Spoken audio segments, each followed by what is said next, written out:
And good morning, and welcome to this week's episode of Positive Vibes, making positivity and gratitude louder in a podcast world.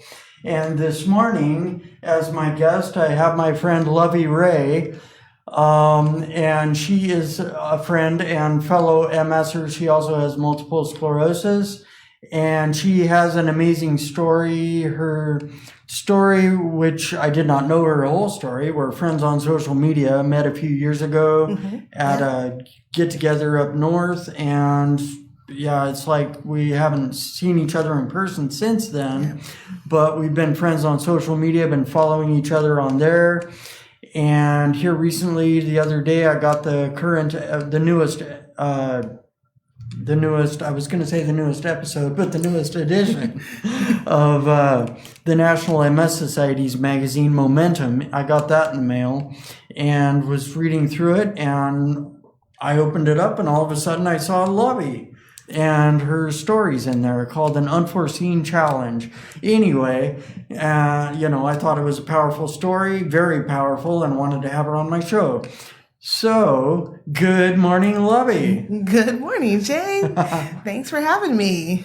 Yeah, love it. I'm glad we could get together and glad you could make the trek down here. Yeah, it wasn't a bad drive, so I love that. Right on. Well, yeah, that time of day, it's pretty easy going on a Sunday morning. Yeah, for sure. Yeah, for sure. Maybe an hour or two later. Yeah, it'll start getting thicker with thicker traffic with church starting up and everything, but possibly. I don't know what's going on these days, whether it's all started back up. I've heard that some places some churches have opened back up. Yeah. But that not everyone's going there. They're, watching services virtually at home on their computers, which is where life has gone a lot. It has, yeah, definitely. That's usually how I do things right now. So yeah, it's like have virtual meetings, and a lot of businesses are doing things virtually and everything. And I've even watched a couple of church services, virtually, and Eric Thomas. E.T. the hip hop preacher. Oh, okay. He's a reverend, and I've watched his a couple of his church services on Facebook Live, and I've watched actually the church I was going to Revive Church in Auburn. I've watched a couple or a few of their services on their Facebook Live. So, that was pretty cool. Being able to be there, but not really there. Right. Yeah. That's how I watch my church services the majority of the time. I go to church in Snohomish, and so, once the shutdown happened, I was forced to have to watch it online, which is great. At the same time, I found me a different church as well that I enjoy watching online too. So I watch both of them in the mornings instead, which is really, really nice. So yeah. Right on. Double the service, double the worship. Hey, I love my worship, I'll tell you. Yeah. Right on. Okay, and I guess I'll just get right into it. I sent you these so you know what I'm going to be asking, not going at this blindly. But I just sort of read through your article and picked stuff out of there to talk about, ask questions about. So you started out by saying and I totally relate to pretty much almost all of your story. It's and you start out by saying it's a lifetime balancing act while juggling new challenges all the time. Hence the title of your article, An Unforeseen Challenge. And you had said that it's been that way ever since you were you said in the article you were a 5-year-old black girl adopted into a Norwegian German family, never feeling like you fit in. What happened to your biological family, your biological parents?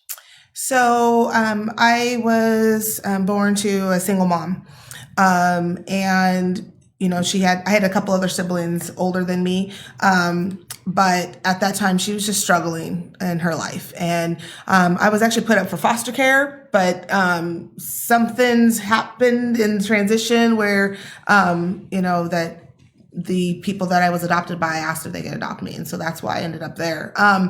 And so it was a challenge to fit into a family that already had 3 biological kids, 3, should I say, white biological kids, and then being, the black child. Of course, we adopted 3 more children after I was adopted, so there's a total of 4, and then made a total of 7 kids in the family. But yeah, I just never fit in, and I don't know if it was because I was already 5 years old and I already knew about my biological older siblings. I knew already about who my mom was, had photos already of her and my dad. So I never, I didn't begin as a baby, an infant, knowing nothing. I actually knew something. And then that just progressed, life was pretty good. I grew up homeschooled. And, I thought things were great. But then I started being molested by my adoptive father. And when that finally came out when I was 17, my mom's solution to it was to ship me off to Mississippi, which is 2,600 miles away from here, knowing nothing, not being a troubled girl of any kind, as a way to kind of get me out of that situation. And so our relationship is pretty strained at the moment, but I've tried to bridge that gap.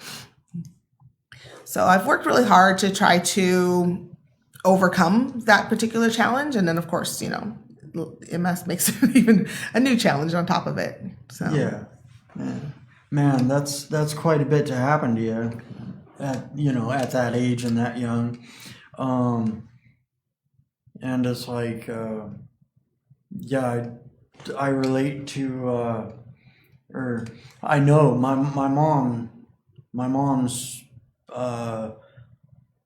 adoptive parents up in Enumclaw, they took my mom in as a foster kid. I think she was their first foster kid, and then ended up adopting her later on. And they have, in total, my Aunt Tina, she's my black aunt. Tina Stenson, she was adopted. Actually, She was born here in Tacoma, but it's like in that family unit, I have, I forget whether 13 was the total number they adopted or the total number of kids. My grandma had 2 kids, 2 boys from her previous marriage, my uncles Mark and Craig, and then adopted, the rest. Yeah. And took in numerous foster kids through the years, that would be at the house for a short time and then gone. Right. But it's or at least a few. But anyway, yeah. So I'm familiar with all that, and it's definitely a lot of. I don't know. In my mind, I can definitely see how wanting to fit in, but maybe not. Yeah. And just the challenge brought up by that. Yeah. Exactly. And actually myself, I was my dad got remarried when I was 4, and my stepmom actually adopted me 2 or 3 years later. legally adopted me because my mom, my biological mom, was living in California, and just in case something happened where dad couldn't be present, she wanted to have be able to have the power to take me to the doctor or hospital or Right. whatever Yeah. if she needed. Plus it's like she was my mom at that point. Right. Of course. Of course. Yeah. Okay. Now, so they shipped you off to Mississippi at 17. And I was wondering, the next part of your story was, you stated that you were in the military. What branch of the military? Like, when did you go into the military? Yeah. And what branch? Yeah, so after I was in Mississippi for about 7 or 8 months or so, and I turned 18 while I was down there, and the only thing I knew of where home was here in Washington. So I came back by bus back here, and being homeless, streets of Olympia, not knowing, where do I go, knowing that I felt like I had no friends, I had no family. I started looking into different things to do, to have some place to call home. And one of the things was the military. And so I, tried calling around different branches. Mind you, I didn't have a high school diploma at all. And so I ended up going into the Army. I went National Guard.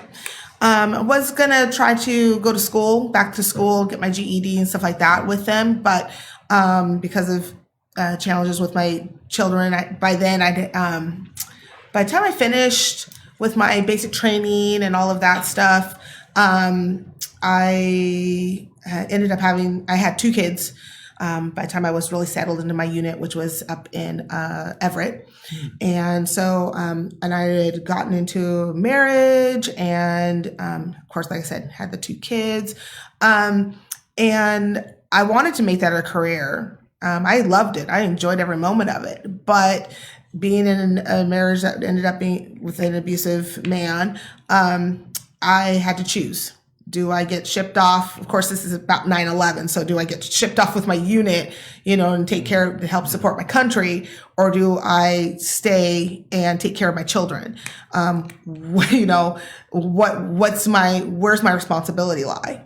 And so I chose my children. And thank goodness I did, because my son, who's now 18, his father's actually in prison. And so I'm very grateful that I made that choice, while at the same time I felt guilty because I had left a really good career for it. But every day my kids remind me that I had made a smart choice. And so, yeah, I did 4 years military, which, with an open-ended, check to Uncle Sam that anytime, if they are needing me again, I'd be happy to go with it. But of course, now with MS, it's not going to happen. Yeah. Another challenge or roadblock thrown up by MS. Right. We just got to keep on rolling with the punches. Exactly. Yeah. Yeah, and you say you were single with 2 kids at that point. How old were your kids? Your 2 kids? They were. My oldest daughter is now 18. She was about 2, and my also now 18-year-old son was about a year old. Oh, yeah. Okay. Yeah. So they were still pretty much babies. Yeah. Yeah, definitely. I can definitely see how you'd want to stay home, and not be shipped off. Yeah. Right on. Okay, and you stated you were diagnosed in 2014 at age 31, and I just like to point out that I relate with that because I was diagnosed in 2007 at age 31, and it was a couple months before I turned 32, I guess. I was told it was a good thing they found it when I was